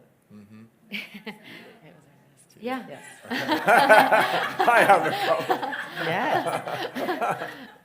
So I didn't even, I mean, I've been helping with the book for over a year, and I never knew any of this. Yeah. And I always, I just, as a testament to you, I always, like, you're the most calm.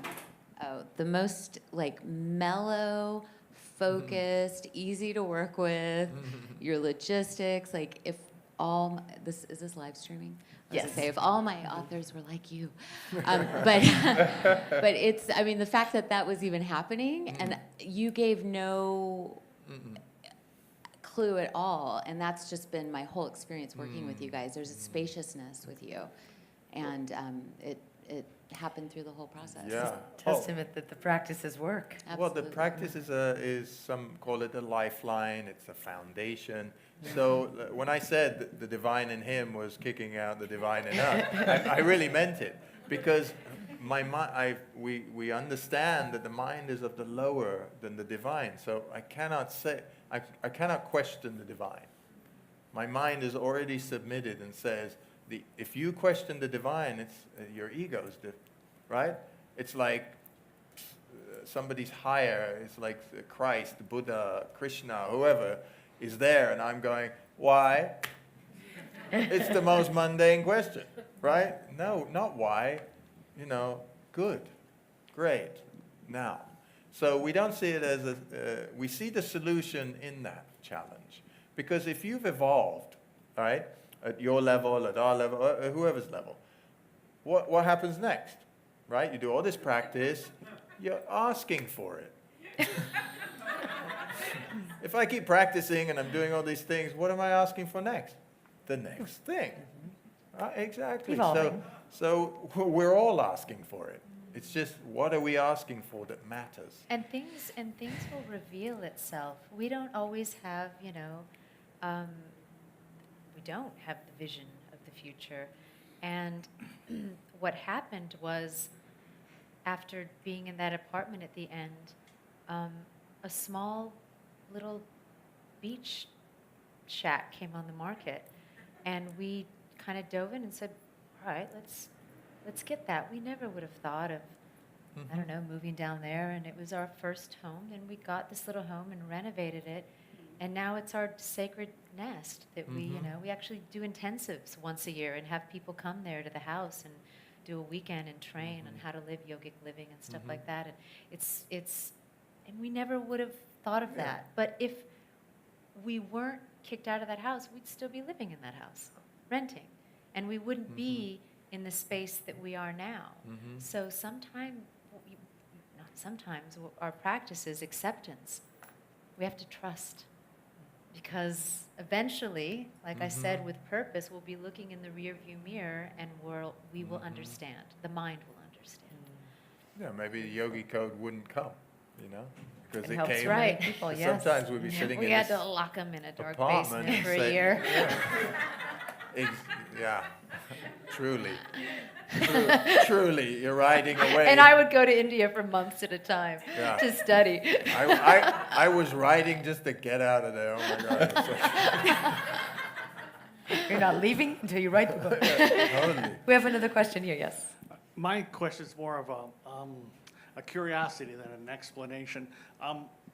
Certainly, you've written your book in your own words, but it seems like the 7,000-year journey the yogis have been on seems pretty like there's even a language, there's words for it. But like other religions or other practices, has it evolved over the years, or is it what you're writing about is what someone would have written about 4,000 years ago? In a different way. Yeah. In the language that we speak Yeah. today.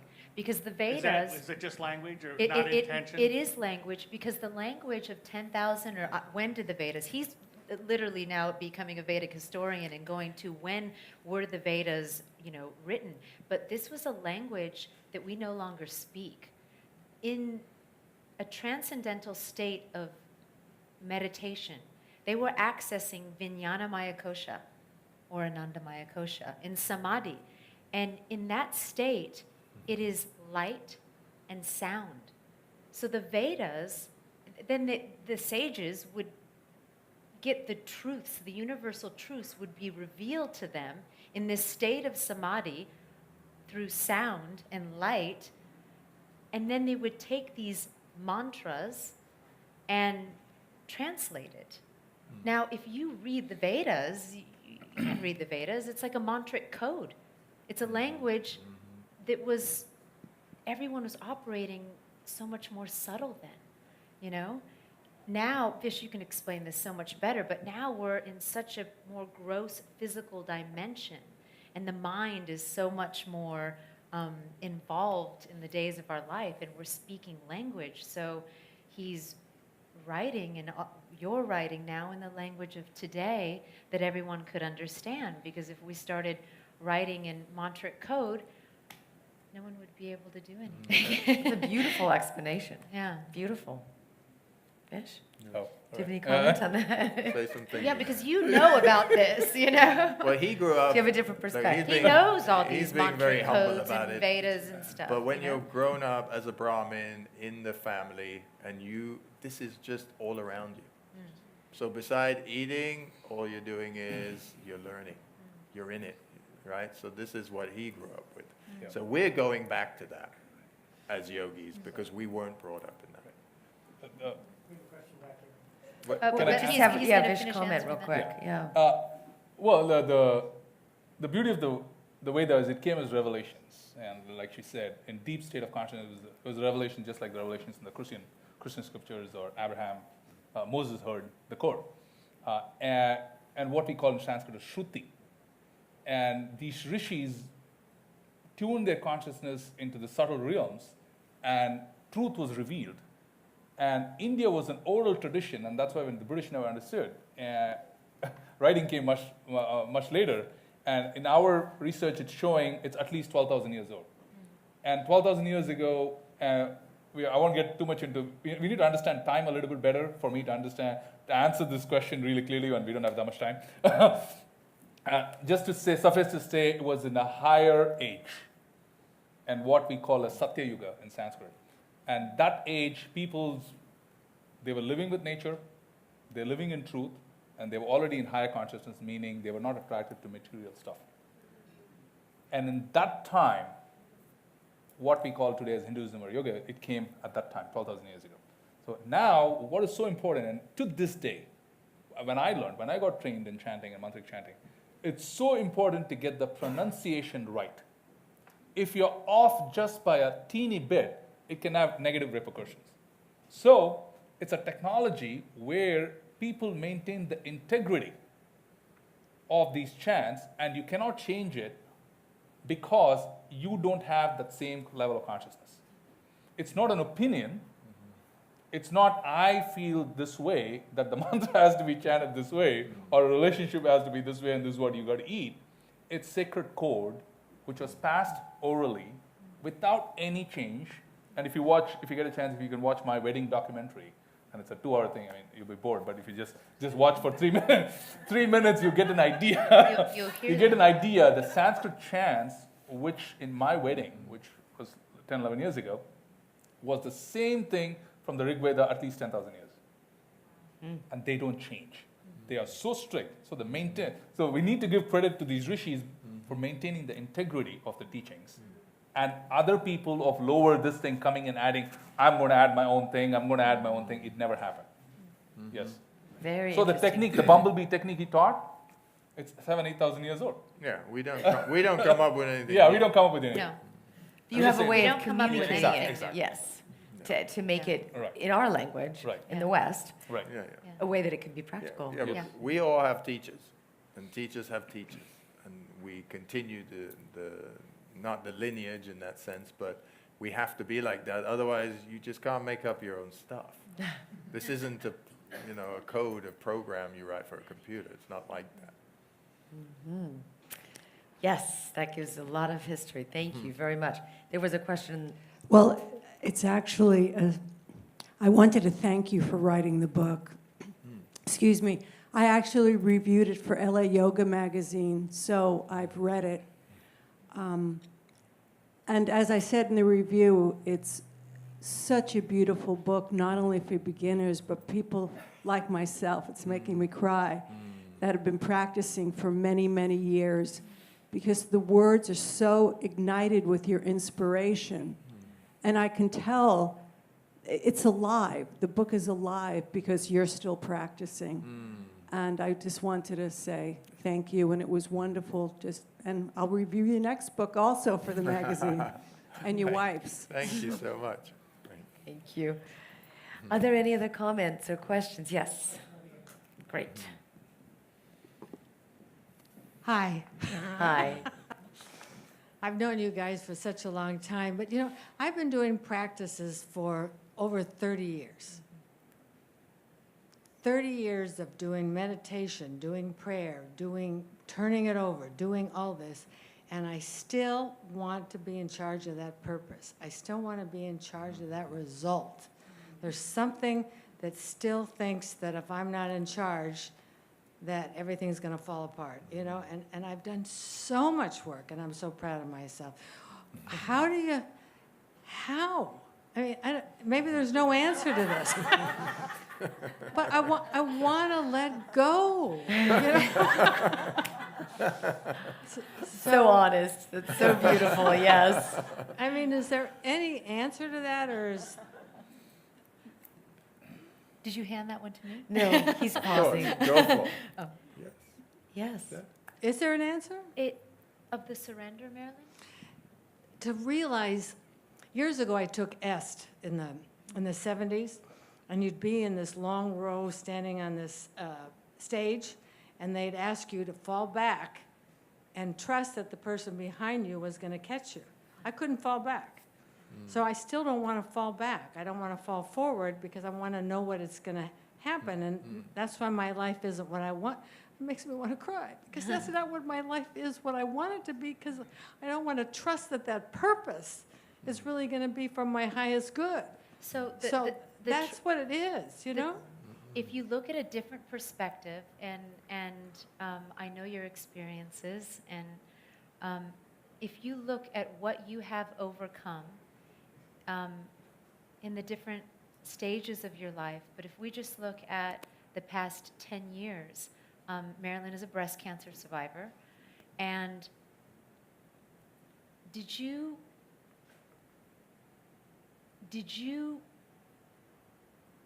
had to trust, right? There's so much that we can do. In fact, I have another dear friend that is a breast cancer survivor here, Michelle. We can do what we can do, and then that's that last stage of the yogic practice, Ishvara Pranidhana, surrender, because something is there that has always made you okay. And that's why you're here right now, in good health. And Michelle, you're here in good health. And all of us, things have happened to all of us, right? They've happened. But we're all here wanting to put our best foot forward, wanting to improve ourselves. There's something else out there. And that's what I trust. Like I said with this, I trust it so much because it's a part of my practice that things can happen right away, like with this house, and it's an immediate acceptance because I trust it. If you can take a different perspective and look back at your life and know how much you were not in control of, but how still you ended up where you are now. And that's a beautiful human being that's had decades of practice, that continues to try and be her highest self and bring that to the people that she works with, and all of the in the meetings and the work that you do and the people that you connect to help them grow on their path and in their suffering. That's So, it's it's there. yeah. Well, yeah, you can't negate what you've done. So we look at that and we say, this is what I've done, but maybe I want this as well. So that's where the surrender comes. All of us, whether we like it or not, we're going to have to surrender. If it's today, it's tomorrow, whatever it is. So if cancer comes along, if near death comes along, whatever it's come, are we going to surrender? Because ultimately this journey of love and this circular movement and many lives is there, and the practice that we do and the things that we can control are there, so we ultimately let go of control of the things that we are not in control of. And that's the very thing that you said you want, is to let go. Yes. Yeah. So if you focus on routine, practice, understanding yourself, only doing the things that are good for you, plus setting your intentions, then purpose, service, and love just happen naturally. It's a beautiful way to conclude. Thank you so much. Is that any other questions? I had a corollary question. I wanted to ask one, which was sort of a corollary to the very first question that was asked, where she was asking about continuing and, when we fall off the wagon and it's difficult and challenging. I'd like to understand maybe just some pointers on how do you start? Because there are certain practices in my own life, spiritual practices that I've embraced, and health and wellness practices, and there are others that I would like to do, but I think many of us feel daunted by beginning, and so if there's just something about being able to take that first step that you could share with us. start to come to his class tomorrow. Chapter 1. You're here today. Maybe you can just hang out here the night and just. Of course, so this is the obvious. It's like take a course, read a book. But what I'm speaking to is that consciousness in our mind where that resistance, is there some ways to kind of push through that resistance? The Vedic scriptures, yoga scriptures say, we come on the spiritual path for two reasons. Either through suffering or through wisdom. In my case, it was suffering. I didn't have money for food. And in Cameron's case, he was looking at Mandela, it was more wisdom. But at the core of it, if you're not connecting with your soul, we are all suffering. Some people are aware, some people are just not aware. And sometimes life brings a situation which is so deep, whether it could be a serious terminal malady, or it could be a financial situation or a relationship situation, which drives you to seek answers. So soul goes through 3 levels of evolution, and that's why we need to understand where we are. First is the why question. When suffering comes, why me, Lord? Why? Right? Anybody ask that? Yes. That's the first stage of spiritual growth. Why? And then when why leads you to certain books. And after those books, your awareness level grows a bit, like reading Yogi Code and other books. And at that time, you're still questioning, what next? People can spend their entire lifetime just in the book level or the why level. And now the next stage is when you're seeking is serious, because you are the master of your destiny. Since you are the master of your destiny, you define when the practice becomes serious for you. It's not the outside. In direct correlation with the level of suffering and the awareness of your suffering. So then the third stage of evolution comes, when the seeking comes very deep, when the why and the satisfaction, at that time, God sends you a guru, a mentor. Now, we need to say, the purpose of life, buy into the purpose of life, which is that joy. We have to go back to that joy, go back to the bliss. It is not to become a millionaire. It's not to have a big mansion. It's not to, those are all corollaries. Those are consequences which will come, depending on state of consciousness. But it is to go back and buy into that, just like we bought into showering, like I was just saying. Did you shower this morning? Yes? Nobody needs to sell you on showering. Why? Because, okay, we're coming here, there's tons of bacteria which affects your skin, and we refresh ourselves every morning the same way. There's mental bacteria attacking you every second. Anxiety, greed, desires. Oh, this is not happening. That mental bacteria accumulates over time. So imagine if your physical body, in the US, at least we do 2 showers. Mostly in California, maybe 1. Imagine how many showers you need mentally, and that is what is meditation. So the practice is, so next time somebody asks you, hey, did I do a meditation? Did you shower? When it gets to that point is when you will sustain. Yeah, and one thing is, in that question is, we're always looking for something. It's like a pill. I take something for something. But it just comes down to choice. I am today going to do this, and you do it. But if you're looking for, but I have to take something to get me there, that's different. That's just putting a hurdle between you and why. Because ultimately, if you do want love, if you do want to be in service, if you do want to reach your purpose, well, you're going to have to do something about it. You already know that, right? It's a practical, scientific thing. So if you say, how do I get there? You're going to stay in that, or why do I want to get there? You're going to keep staying in that stage. You won't move out of it because that's become your question. That's become your mentality. But if you say, how and why, and then you do it, now you're out of it. Now you're in it. You're doing. Action. You don't need to know why and how and everything else because you're in it. You're doing it. Well, I think we should wrap up, and I thank you all so much for your contribution and your energy and your exchange in this amazing panel. Let's all give them a wonderful round of applause. Thank you so much. It's been my joy. I just want to say, as savor and service, if you are thinking about coming tomorrow and money is an issue, just come as my guest, okay? Just, no, really. Because it's better you come, you don't worry about money and all that kind of stuff. It's better you come, you practice, you experience, and that way, and then you can give that energy, to somebody else. Thank you. So to acknowledge Lisa Gar, Thank you. Vish Iyer, Thank Yogi Cameron, Thank you so much. Yogini Jaima, the Yogi Code. Of course, we have the book for sale. We encourage you to do that. There will be more Bodhi Tree Live events. I'll just mention 2 on the 26th of May. Just a couple weeks, we're going to have Richard Gettleman, the New York Times correspondent, Pulitzer Prize winning, just put out a new book called Dear Africa.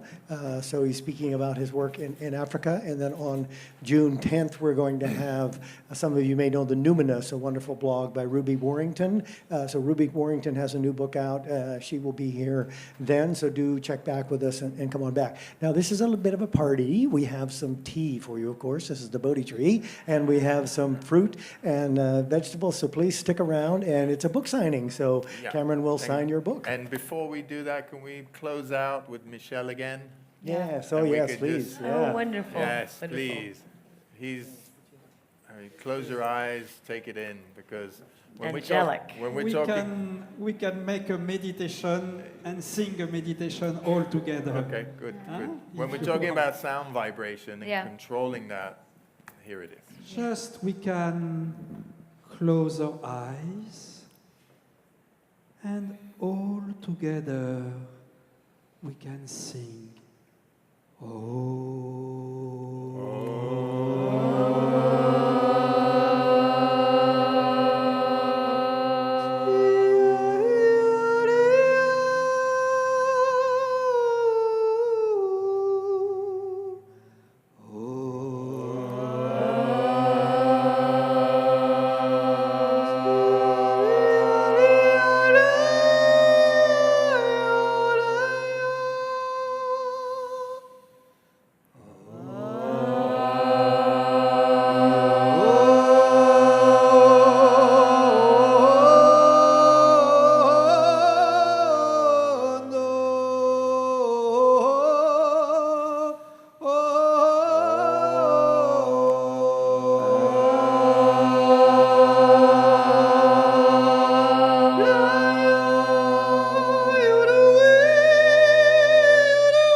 Ha ha ha.